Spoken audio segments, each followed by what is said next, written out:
ஓம் ஸ்ரீ குருவ்யோ நமக.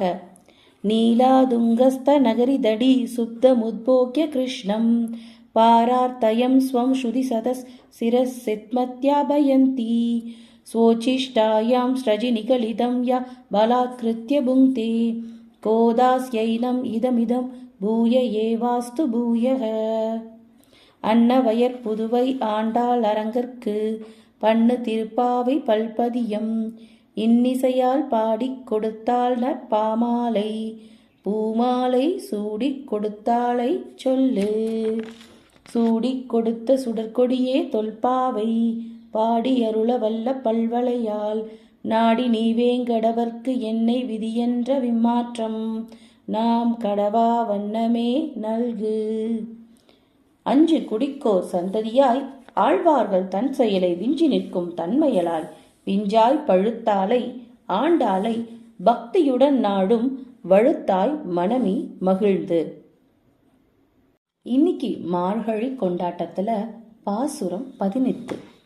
உந்து மதக்களிற்றன் ஓடாத தோல்வழியன் நந்தகோபாலன் மருமகளே நப்பின்னாய் கந்தம் கமழும் குழலி கடைத்திரவாய் வந்தெங்கும் கோழி அழைத்தனகான் மாதவி பந்தல் மேல் பல்கால் குயிலினங்கள் கூவினகான் பந்தார் விரலி உன் மைத்துனன் பேர்பாட செந்தாமரை கையால் சீரார் வளையொலிப்ப வந்து திரவாய் மகிழ்ந்தேளோர் எம்பாவாய். போன பாட்டுல நந்தகோபனை எழுப்புனாங்க.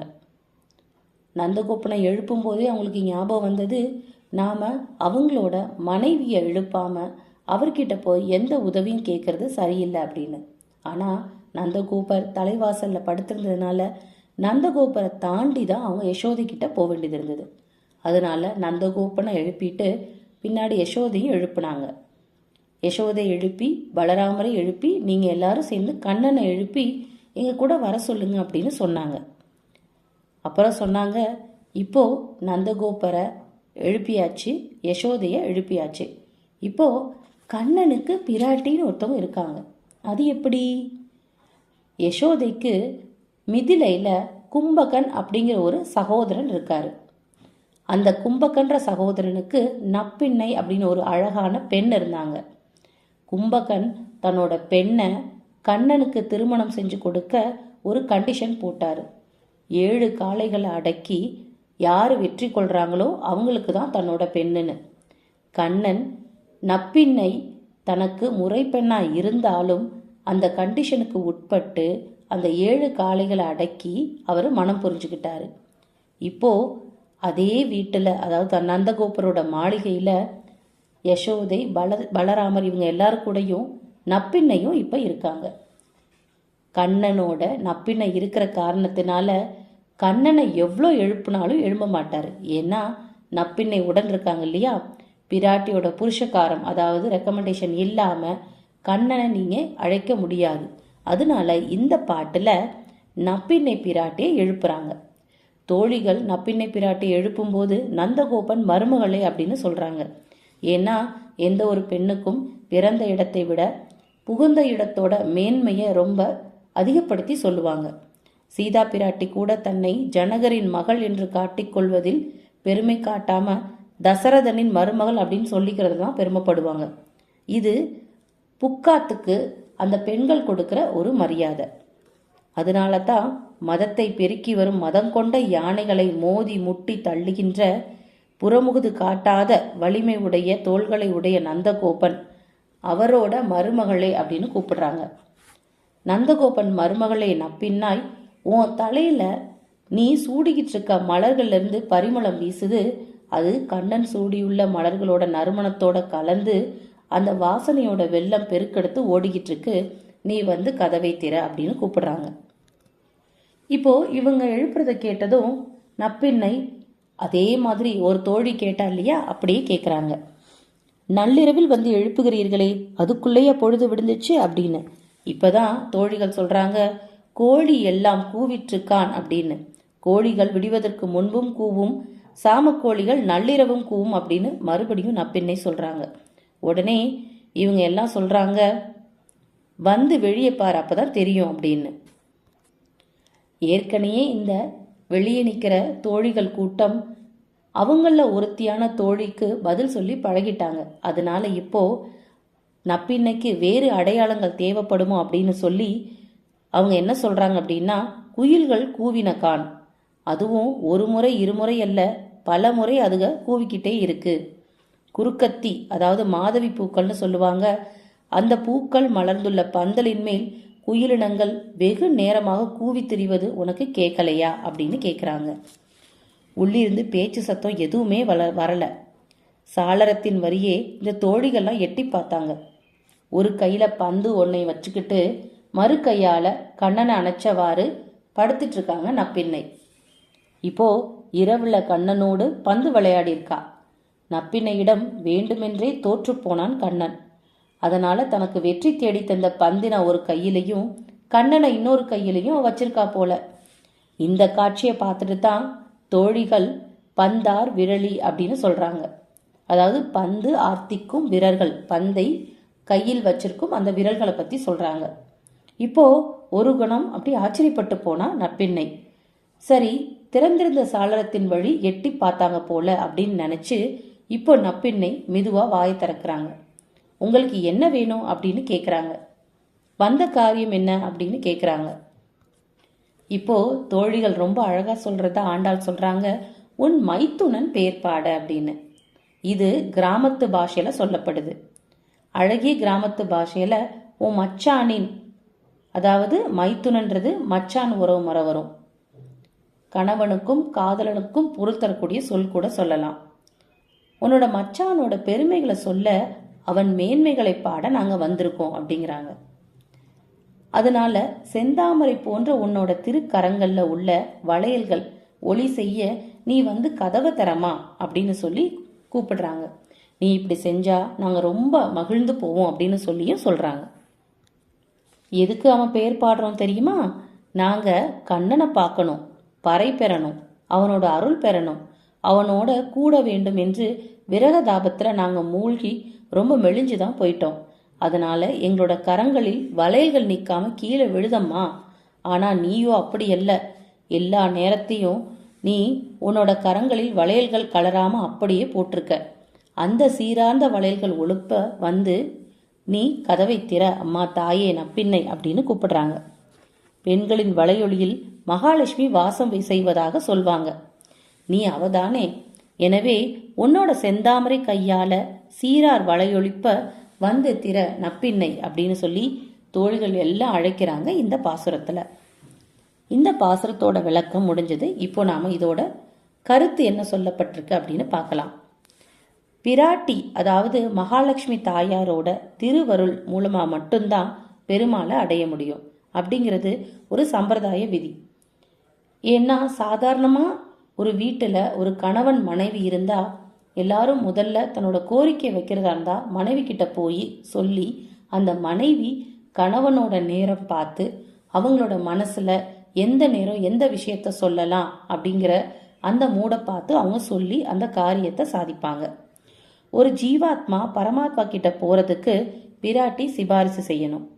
ஏன்னா பிராட்டியே சிபாரிசு செஞ்சு பகவானை அடைய மார்க்கத்தை காட்டுவா அப்படிங்கிறது ஒரு வகையான நெறி. இதுதான் இதோட உட்கருத்து. இங்க திருமாலுக்கு பூதேவி, நீலாதேவி, அப்புறம் மகாலட்சுமி இவங்க எல்லாருமே அவரோட மனைவியரா சொல்லப்படுது. இப்போ நீலாதேவி தான் நப்பின்னை அப்படின்னு சொல்றாங்க. அதனால இப்போ நப்பின்னையோட அந்த புருஷகாரத்தை பெற்று கண்ணனை அழைச்சு அவர் கூட நோன்பு நோற்று அருள் கேட்க அவங்க முடிவு பண்ணிட்டாங்க. அதனால தான் ஜீவாத்மாவான அந்த தோழிகள் பரமாத்மாவோட அந்த கண்ணன் கிட்ட சேர்றதுக்காக பிராட்டி நப்பின்னையோட சிபாரிசை அவங்க எதிர்பார்க்குறாங்க. இப்போ ஸ்ரீமத் ராமானுஜரை பொறுத்து இந்த பாட்டுல என்ன அர்த்தம் சொல்லப்பட்டிருக்கு அப்படின்னு பார்க்கலாம். ராமானுஜர் திருப்பாவையோட ஒவ்வொரு பாடலையும் ரொம்ப ரொம்ப ரசிச்சாரு. அவருக்கு திருப்பாவை ஜீயர்னு கூட ஒரு பேர் இருக்கு. ஒவ்வொன்றிலும் ஆழ்ந்து படித்தார் என்பதற்கு இந்த பாடல் ரொம்ப ஒரு உதாரணம். திருப்பாவையில ராமானுஜருக்கு இருந்த ஈடுபாடு காரணமாக தான் அவருக்கு அந்த பேரு கூட வந்துச்சு. ராமானுஜர் ஒரு முறை திருக்கோட்டியூருக்கு அடியார்களோட இல்லத்துல யாசித்து உணவு பெற சன்னியாசிகளைப் போல அவர் எழுந்தருளி திருப்பாவை சேவித்து கொண்டே வரும்போது அன்னைக்கு தினத்துல இந்த பாடலை சேவிக்க வேண்டிய முறை வந்துச்சு.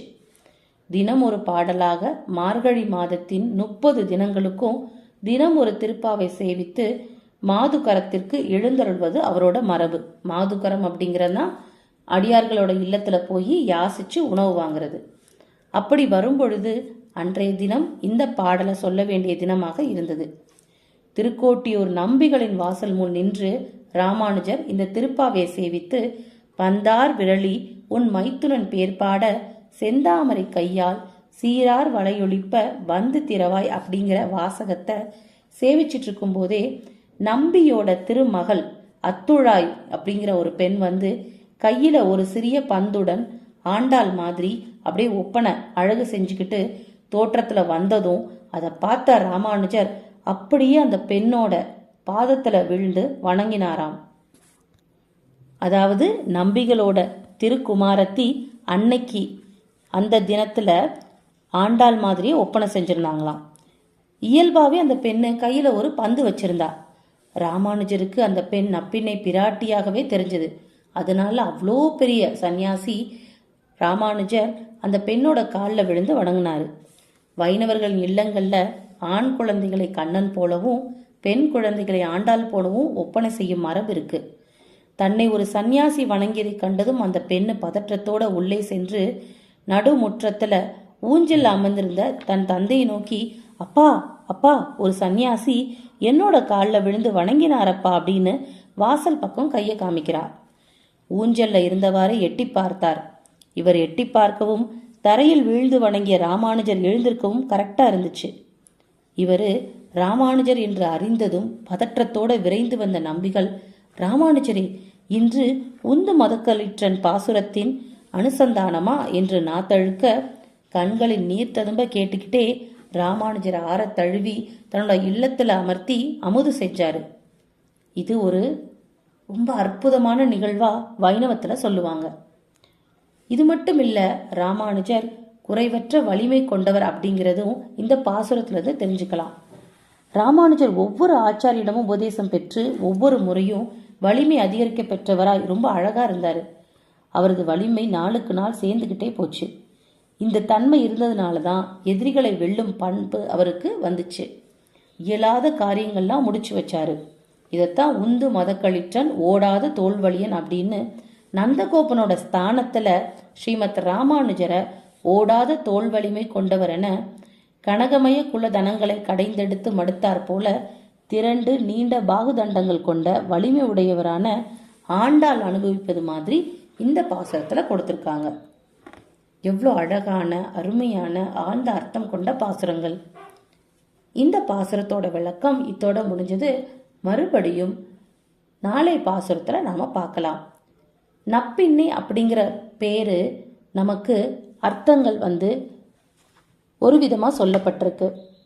நப்பின்னை அப்படிங்கிற அந்த பெண்ணை பிங்கை அப்படின்னு நம்மளோட தமிழ் இலக்கியத்துல அழைக்கிறாங்க. பிங்ககம் என்றாலும் கூந்தல்னு தான் அர்த்தம். அவளை உபகேசி அப்படின்னு சொல்லப்படுவது உண்டு. கேசம்னு இங்க வருது இல்லையா, அதுவும் கூந்தல் தான். இவளை நல்ல பின்னை, அதாவது நல்ல பெண் அப்படின்னு சொல்லுவாங்க. இந்த நப்பின்ற பெயர் சிலப்பதிகாரத்துல மாதவியும் அவரோட தாயார் அவங்க குறவை கூத்து ஆடுறது, நப்பின்னை, கண்ணன், பலராமன் இவங்க எல்லாம் குறவை கூத்து ஆடுறத வச்சு அவங்க ஆடுறாங்க அப்படின்னு எந்த இலக்கியம் சொல்லுது. அதே மாதிரி சீவக சிந்தாமணிலையும் நப்பின்னை பற்றின குறிப்பு இருக்கு. இதெல்லாம் நாம நப்பின்னை அப்படிங்கிற ஒரு கதாபாத்திரம் கண்ணன் வாழ்ந்த காலத்துல இருந்திருக்கு அப்படிங்கிறது ஊர்ஜிதமாகுது. இத்தோட இதை முடிச்சுக்கலாம். ஸ்ரீமதி ராமானுஜாய நமக. ஸ்ரீ ஆண்டாள் திருவடிகளே சரணம்.